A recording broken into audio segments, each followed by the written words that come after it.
Dame a posé sa main sur l'épaule de Lucie, et c'est notre Seigneur qui a parlé le premier. Cette apparition est une apparition très touchante pour un certain nombre de raisons, comme vous le verrez. La Sainte Vierge tenait son cœur immaculé et il était tout entouré d'épines. Et donc Jésus a parlé le premier et a dit « Ayez pitié du cœur de votre très sainte mère ».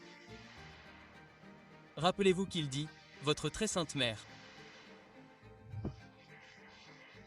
Ailleurs, il fait référence à la Sainte Vierge comme à ma mère, mais ici, il dit « Ayez pitié du cœur de votre très sainte mère, couvert d'épines avec lesquelles des hommes ingrats le transpercent à chaque instant, et il n'y a personne pour faire acte de réparation et les enlever. »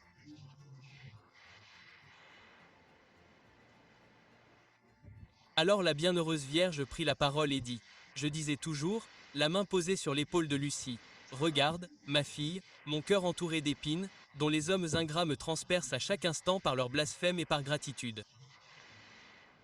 Essaie au moins de me consoler et d'annoncer en mon nom que je promets de venir au moment de la mort avec toutes les grâces nécessaires au salut. À tous ceux qui, le premier samedi de 5 mois consécutifs, se confesseront, recevront la Sainte Communion, réciteront 5 dizaines du rosaire et me tiendront compagnie pendant 15 minutes en méditant les 15 mystères du rosaire avec l'intention de me faire réparation. Voilà donc les conditions.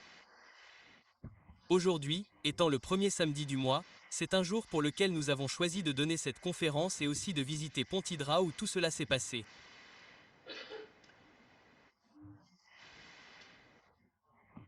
Et nous voyons que l'enfant Jésus vient et nous appelle, à chacun de nous et à Lucie aussi, à avoir pitié du cœur de votre très sainte mère et c'est votre très sainte mère. La Bienheureuse Vierge Marie est vraiment notre mère car, comme l'a enseigné l'Église, elle nous engendre à la vie de la grâce sanctifiante. Saint Pierre, dans son épître, dit que nous participons à la nature divine. Cette participation, nous dit le Concile de Trente, est une participation à la grâce créée, mais elle nous rend semblables à Dieu. Comme quelqu'un dirait que vous seriez tenté d'adorer un enfant si vous pouviez voir son âme juste après qu'il ait été baptisé, car l'âme est rendue semblable à Dieu.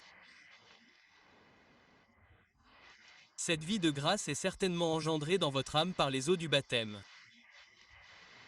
Si un homme ne renaît pas de l'eau et du Saint-Esprit, il ne peut entrer dans le royaume de Dieu. Mais c'est aussi par l'action maternelle de la Bienheureuse Vierge que chacun naît en même temps à la vie de la grâce. Vous trouverez cela mentionné dans de nombreux enseignements conciliaires, plutôt de nombreux enseignements magistériels, y compris le Concile Vatican II, que la Sainte Vierge est appelée notre mère parce qu'elle engendre, et le mot latin, contrairement aux traductions françaises, utilise le mot latin « rener », elle nous engendre dans la vie, vie de grâce. Et donc, tout comme la Sainte Vierge est la mère de Jésus, une personne préexistante, et elle lui donne la génération physique par la puissance du Saint-Bien. Donc, elle génère notre âme. Nous préexistons avant d'être baptisés, mais elle nous génère par les eaux du baptême et avec le Saint-Esprit. Et c'est une vraie génération parce que notre Seigneur utilise l'image de la nouvelle naissance et nous naissons de nouveau de l'eau, du Saint-Esprit et de la Bienheureuse Vierge Marie. Et c'est pourquoi Jésus nous dit d'avoir compassion du cœur de votre très sainte mère. Il nous dit ensuite d'avoir compassion et avoir compassion, c'est Lui apporter du réconfort et lui apporter du réconfort, c'est faire réparation. Si quelqu'un, par exemple, vous blessait, que ce soit moralement ou physiquement, et que quelqu'un d'autre le voyait, même si la blessure était toujours ressentie par vous parce que la première personne n'était pas gentille avec vous ou vous avez fait quelque chose de désagréable, au moins. Quelqu'un d'autre voyant cela se produire, disant je suis désolé pour ça, ou puis-je vous offrir un petit cadeau ou quelque chose comme ça, faire une sorte de réparation pour réparer le mal. Et c'est ce que notre Seigneur nous demande de faire. Que des hommes ingrats blessent la Sainte Vierge par leur ingratitude, par leur blasphème. Et il nous demande au moins de compenser par nos gestes, par nos actes de réparation. Et puis Notre-Dame confirme qu'en fait c'est une consolation pour elle. Et elle dit, essayez au moins de me consoler. Et puis elle annonce exactement ce qu'elle aimerait avoir. Cela ne veut pas dire qu'il faut se limiter au premier samedi, mais au moins le premier samedi de chaque mois, aller se confesser, recevoir la Sainte Communion, prier 5 dizaines du rosaire et lui tenir compagnie pendant 15 minutes en méditant sur les 15 mystères du rosaire. Et faire ces choses, faire ces 4 choses le premier samedi avec l'intention de faire réparation à notre cœur immaculé.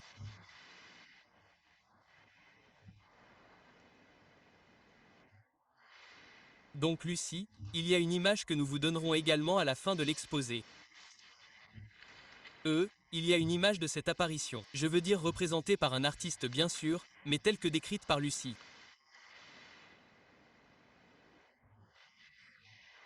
Lucie l'a ensuite dit à sa mère supérieure et à son père confesseur, et la mère supérieure a dit que je ne pouvais rien faire.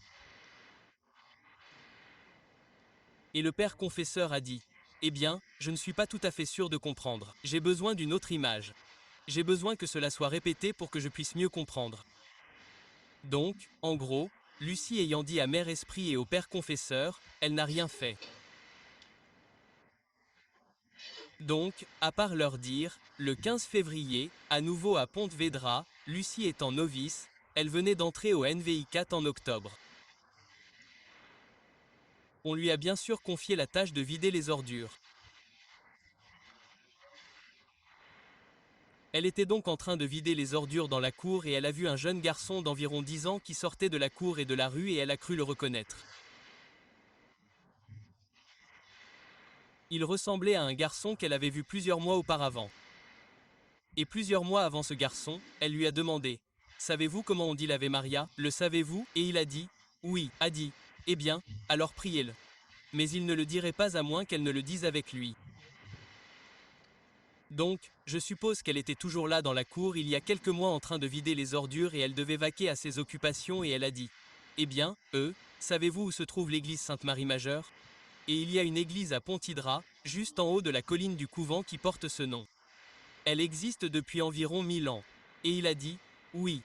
Il a dit, eh bien, tu vas là-haut à l'église Sainte-Marie Majeure et tu demandes à la Sainte Vierge de mettre Jésus dans ton cœur. Il est donc sorti par la porte de la cour en direction de l'église Sainte-Marie Majeure. C'était donc le même garçon qu'elle avait vu plusieurs mois auparavant et le 15 février, elle l'a reconnu et lui a dit, as-tu fait ce que je t'ai dit? Es-tu allé à l'église Sainte-Marie Majeure? Puis il s'est transformé devant elle et a dit, et as-tu fait ce que la Sainte Mère t'a demandé de faire? Ce que ma mère t'a demandé de faire? Elle a ensuite expliqué que je t'avais aussi écrit une lettre à Jésus et que je t'avais dit que la mère supérieure avait dit qu'elle ne pouvait rien faire et que le Père confesseur voulait que l'apparition se répète. Il a donc dit au Père confesseur que tu n'étais pas obligé de dire qui avait eu cette apparition. Il suffit de leur dire de le faire. Donc, vous n'avez pas à vous en soucier. Quant à sa mère supérieure, il a dit qu'elle avait raison. Sans moi, elle ne peut rien faire, mais avec moi, elle peut tout. Et c'est donc le début de la Sainte Vierge, notre Seigneur a répété le message. Après tout, il a répété l'apparition pour le Père confesseur d'une certaine manière. En dehors de cela, son confesseur lui a demandé « Pourquoi y a-t-il 5 premiers samedis? Pourquoi pas 9 comme les 9 premiers vendredis ou 7 pour les 7 douleurs de Notre-Dame ?» Et notre Seigneur a répondu et a dit La réponse est simplement, ma fille, à cause des 5 grands blasphèmes commis contre le cœur immaculé de Marie. Il a ensuite continué en disant ce qu'ils étaient. Ce sont ceux qui ont blasphémé la Sainte Vierge dans son immaculée conception. Ceux qui attaquent sa virginité perpétuelle. Ceux qui nient qu'elle est la mère de Dieu et nient qu'elle soit la mère des hommes. Ceux qui attaquent la Sainte Vierge dans ses statues et images sacrées. Et enfin, ceux qui cherchent à enlever du cœur des enfants la dévotion envers leur mère bien-aimée, la Sainte Vierge.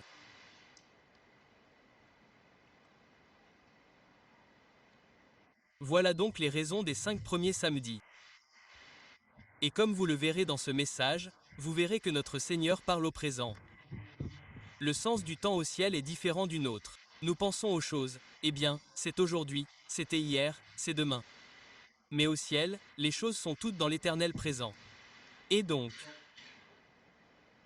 Notre-Dame, bien qu'elle soit heureuse au ciel, elle est offensée aujourd'hui par les péchés des hommes, reniant sa conception immaculée, reniant sa virginité perpétuelle et ceux qui attaquent la Sainte Vierge dans ses statues et images sacrées. Et c'est ainsi qu'aujourd'hui, en faisant des actes de réparation aujourd'hui, le premier samedi en particulier, son cœur est consolé. Quelles sont ces conditions pour le premier samedi? La première est qu'elle soit plutôt pour la promesse. Vous pouvez faire les actes de réparation n'importe quel jour de la semaine ou n'importe quelle semaine de l'année. Mais pour la promesse que fait Notre-Dame qu'elle viendra à l'heure de la mort avec toutes les grâces nécessaires au salut. Si pour ceux qui font cette promesse, qui font cela, essayent de remplir ces conditions. La première est que ce soit 5 samedis, 5 premiers samedis d'affilée. Donc, si vous ne l'avez pas encore fait, aujourd'hui serait un bon jour pour commencer. Aujourd'hui, c'est le premier samedi d'octobre. Ce serait le 1er octobre, premier samedi d'octobre, premier samedi de novembre, premier samedi de décembre, premier samedi de janvier et premier samedi de février. Donc, la première chose est que les premiers samedis, 5 premiers samedis soient consécutifs. Maintenant, dans cette demande, notre Seigneur et Notre-Dame suivent ce que l'Église avait déjà encouragé auparavant. Par exemple, Saint Pie X avait la dévotion des premiers samedis du mois et des 12 premiers samedis du mois.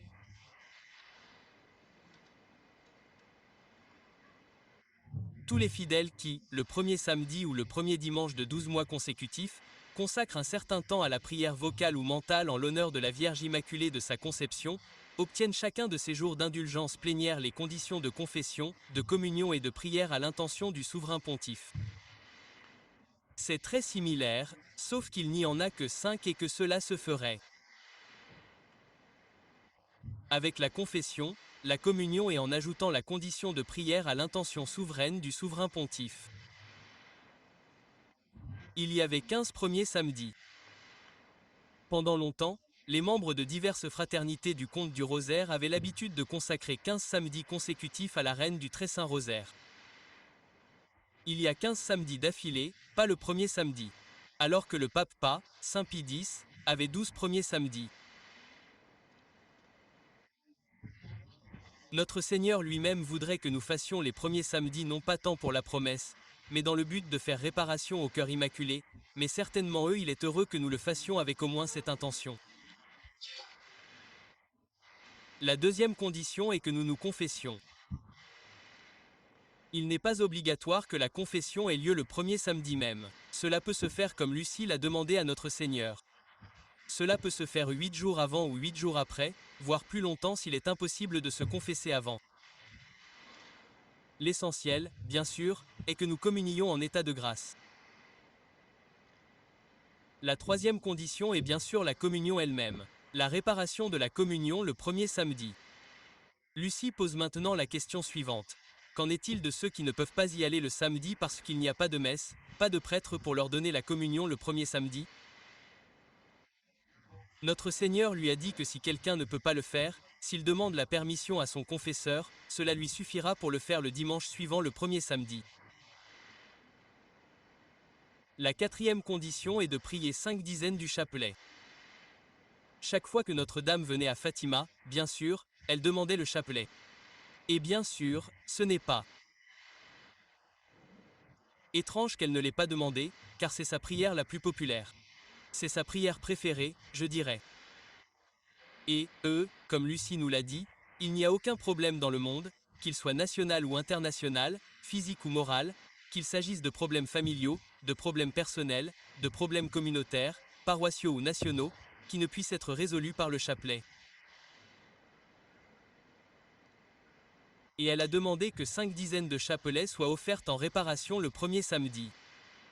Et la 5e promesse est la condition suivante. Nous avons donc la confession, la communion, la récitation du chapelet et la 4e condition le premier samedi est de méditer 15 minutes sur les 15 mystères du chapelet. Notre-Dame précise 15 mystères. Il existe de nombreux chapelets. Je sais qu'il y a des franciscains. Il y a le chapelet franciscain. Il y a les servites des 7 douleurs de Notre-Dame et il y a d'autres chapelets. Mais le chapelet dont elle parle ici, ce sont les 15 chapelets de Saint-Dominique. Les 15 mystères du chapelet de Saint-Dominique. Et donc, en plus de prier le chapelet, nous devrions essayer de méditer pendant que nous prions les 5 dizaines du chapelet. Elle veut que nous passions 15 minutes de plus à méditer sur les 15 mystères du chapelet.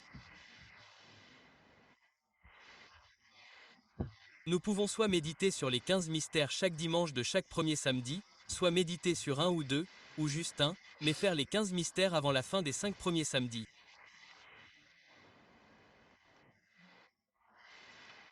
C'est donc la chose suivante, faire toutes ces choses, confession, communion, 5 dizaines du chapelet pendant 15 minutes en méditant sur les 15 mystères du chapelet avec l'intention de faire réparation au cœur immaculé.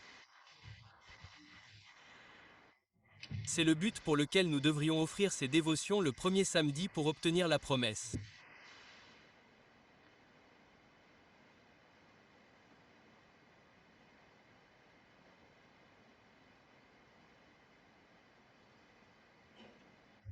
Le père Gonzalez, son confesseur, a demandé, comme je l'ai mentionné, pourquoi 5 pour le samedi et non pas 9 ou 7 des 7 douleurs.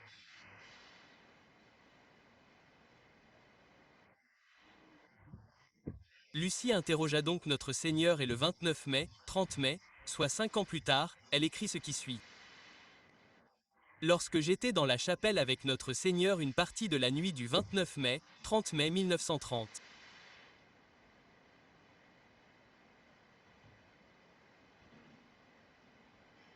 J'ai parlé à notre Seigneur des questions 4 et 5 et tout à coup je me suis senti plus intimement possédé par la présence divine. Et si je ne me trompe pas, c'est ce qui m'a été révélé. Ma fille, la raison en est simple. Il y a 5 types d'offenses et de blasphèmes commis contre le cœur immaculé de Marie. Les blasphèmes contre l'Immaculée Conception, les blasphèmes contre sa virginité perpétuelle, les blasphèmes contre sa maternité divine, et le refus en même temps de la reconnaître comme la mère des hommes. Les blasphèmes de ceux qui cherchent publiquement à semer dans le cœur des enfants l'indifférence ou le mépris ou même la haine envers cette mère immaculée. Et 5e, les offenses de ceux qui outragent directement ces saintes images. Ma fille est la raison pour laquelle le cœur immaculé de Marie m'a inspiré à demander ce petit acte de réparation.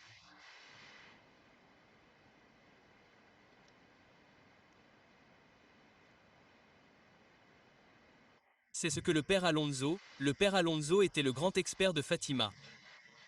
Il est mort en 1981. Il a encore 24 volumes non publiés. 2 d'entre eux ont été coupés en deux. Les 2 premiers, il y a 5793 documents non publiés sur Fatima à ce jour. Le père Alonso les a rassemblés en un seul endroit. C'est un père colorien. Il était professeur de théologie avant d'être nommé à ce poste par l'évêque de Fatima, l'évêque John Venancio. Donc le père Alonso en a publié très peu. Il était une coalition espagnole. Le provincial des collusions a cette collection de documents, je crois, dans les archives de la maison provinciale à Madrid. De plus, l'évêque de Fatima en a un 2e exemplaire et jusqu'à ce jour.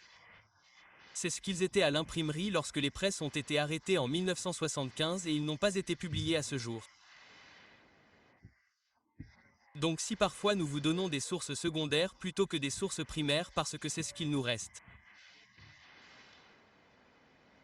Voici ce que le père Lono a à dire.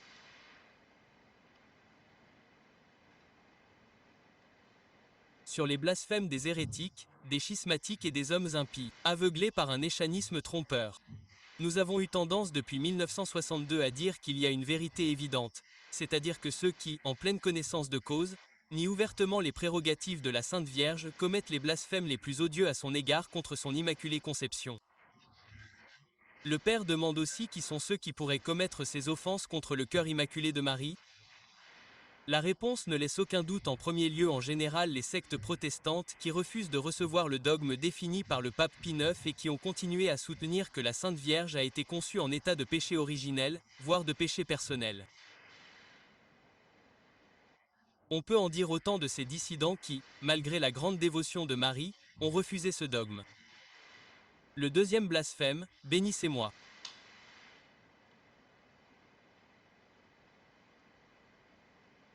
Les orthodoxes admettent que la bienheureuse Vierge Marie est une virginité perpétuelle.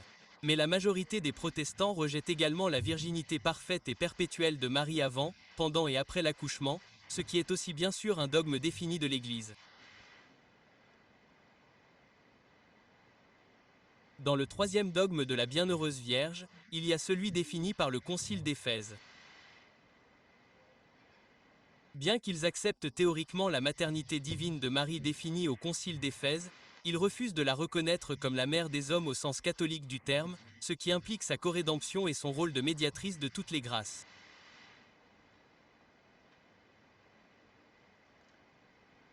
Le quatrième blasphème concerne la perversion des enfants par les ennemis de Notre-Dame, où ils s'efforcent d'inculquer l'indifférence, le mépris et même la haine. Et bien sûr, cela est peut-être davantage le fait de personnes qui détestent toute religion, en particulier la religion de Jésus-Christ. Et le cinquième, ce sont ceux qui l'outragent. Nous savons que le sens de l'iconoclasme du 8e siècle a été défini contre les martyrs de l'Église catholique pour avoir défendu les images et les statues saintes, et cette iconoclastie est revenue. Dans une certaine mesure après le Concile Vatican II. En bref, depuis 3 siècles et demi, le contre-conservateur mène une lutte incessante et acharnée contre la Vierge Immaculée, contre la promotion de la dévotion à son égard, contre un règne dans les cœurs et les sociétés en général. Suivant les traces du protestantisme issu du jansénisme et de son mépris froid pour la véritable dévotion à la très sainte Vierge, le rationalisme des 18e et 19e siècles, ainsi que le modernisme du 20e siècle, continuent d'attaquer la doctrine et la dévotion. Ces choses appellent réparation. Ces choses font souffrir la bienheureuse Vierge Marie. Et enfin, il est de notoriété publique que le communisme bolchevique a tenté par tous les moyens de détruire la profonde vénération de la Mère de Dieu ancrée dans l'âme du peuple russe. Les saints en camp ont dû disparaître, soit en étant détruits, soit cachés en attendant un jour plus heureux. Je pense que Jean parlera davantage des blasphèmes et nous passerons au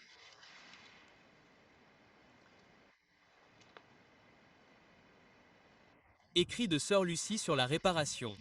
Son jour préféré était le premier samedi. Elle disait « Je ne me sens jamais aussi heureuse que lorsque le premier samedi arrive. » Le 21 novembre 1927, elle écrit à sa marraine pour confirmation comme suit.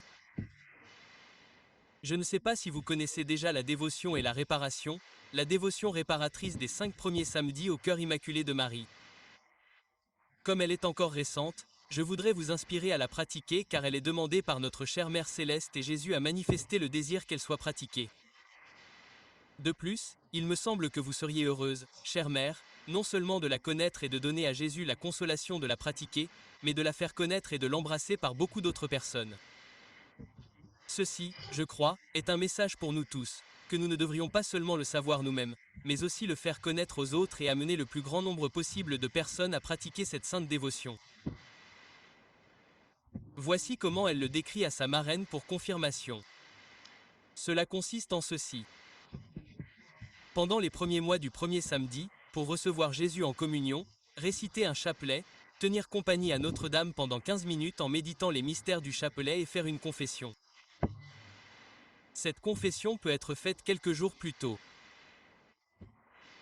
Et si cette confession précédente vous a fait oublier l'intention requise, on peut faire la confession suivante pour cette intention. À condition que le premier samedi, on reçoive la Sainte Communion en état de grâce avec l'intention de réparer les offenses faites à la très Sainte Vierge qui afflige votre cœur immaculé.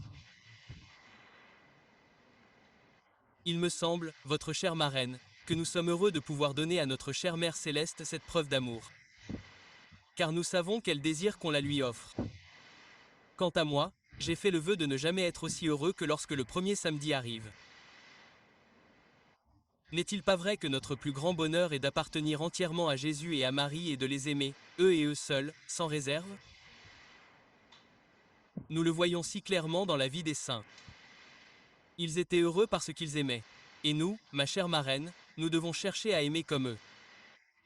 Non seulement pour jouir de Jésus, ce qui est le moins important, mais parce que si nous ne jouissons pas de lui ici-bas, nous le jouirons là-haut, mais pour donner à Jésus et à Marie la consolation d'être aimés, et qu'en échange de cet amour, ils puissent sauver nos âmes. Je vous en prie, ma chère marraine, je vous embrasse dans les 5 heures de Jésus et de Marie. Lucie a écrit encore beaucoup de choses, et d'ailleurs, je vous donnerai ce livret après la causerie, afin que vous puissiez le lire vous-même. J'espère avoir répondu aux questions en général. Mais la réparation est l'une des clés de tout ce message de Fatima. Réparation au cœur immaculé de Marie et réparation aussi au cœur sacré de Jésus. En fait, la demande de consécration de la Russie doit aussi être offerte en réparation. Et la demande de consécration de la Russie explique quelque chose à propos de la réparation. Notre-Dame a dit, « Le moment est venu où Dieu demande au Saint-Père de faire et d'ordonner à tous les évêques catholiques du monde de faire la consécration de la Russie. » À mon Makar promettant de sauver la Russie par ce moyen, elle poursuit en disant, « Il y a tant d'âmes qui sont perdues. À cause des péchés commis contre mon cœur immaculé. Sacrifiez-vous à cette intention et priez. » Maintenant, il y a ceux qui pensent, et ils ont peut-être raison, que nous devrions nous sacrifier en réparation et prier pour que ces personnes soient sauvées qui autrement seraient perdues à cause de leurs péchés, et c'est certainement une interprétation valable. Et l'autre interprétation, que j'ai tendance à adopter également, est que nous devrions nous sacrifier et prier pour que la consécration de la Russie ait lieu. Une fois que cela aura lieu, bien sûr, on verra, on manifestera au monde l'importance de la dévotion au cœur immaculé. Et bien sûr, nous aurons beaucoup plus de personnes qui prieront et feront des sacrifices en réparation. Ce sont donc les 5 conditions. La confession, la communion, la prière des 5 dizaines du chapelet, 15 minutes de méditation sur les 15 mystères du chapelet le premier samedi de 5 mois consécutifs et le faire avec l'intention de faire réparation au cœur immaculé de Marie. Et la ville où nous allons cet après-midi après le déjeuner s'appelle Pontivra.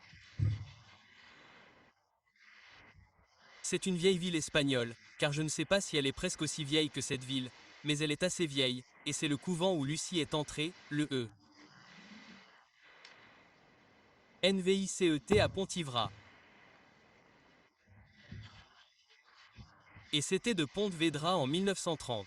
Elle était toujours là, je devrais dire, je me corrige, c'était la mère supérieure du couvent de Pontevedra qui a organisé son voyage à Rianjo en 1930 et 31, l'une où elle a reçu l'autre message sur les rois de France.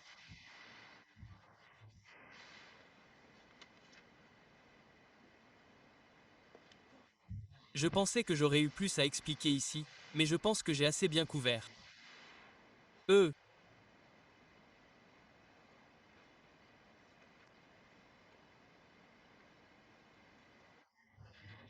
L'autre chose à propos des premiers samedis, c'est que c'est l'une des 2 conditions pour la paix dans le monde. Maintenant, le lien entre ces 2 conditions est le suivant. Évidemment, en faisant des actes de réparation, nous obtiendrons des grâces pour le Saint-Père et les évêques en raison de la consécration. Mais que se passe-t-il si cette consécration, plutôt que si cette communication n'est pas répandue au moment de la consécration? Lucie explique qu'il suffirait que le Saint-Père fasse la promesse, lorsqu'il fait la consécration de la Russie, d'ajouter également, lors de la conversion de la Russie, qu'il promouvrait lui-même les premiers samedis.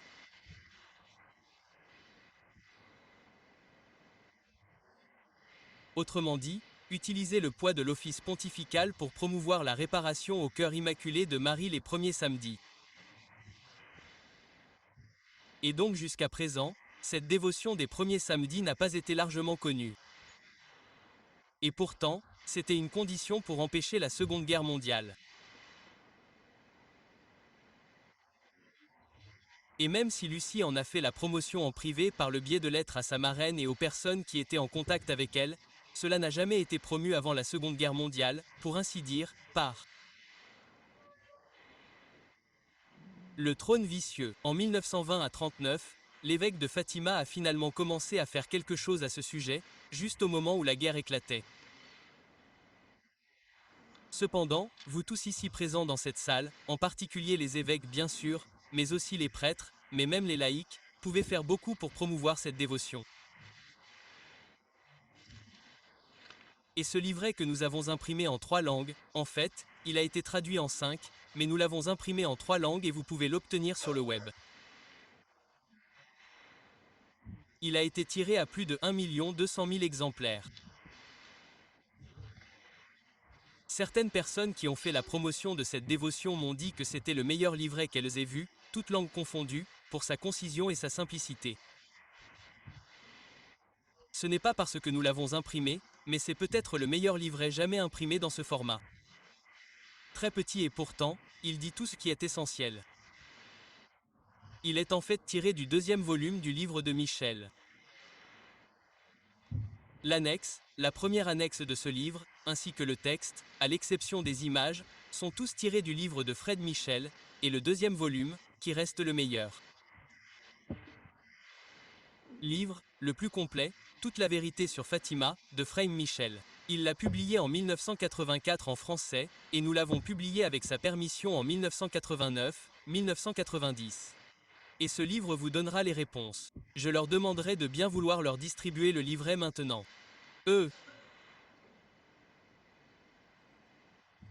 Cilia. Nous l'avons aussi en portugais ici.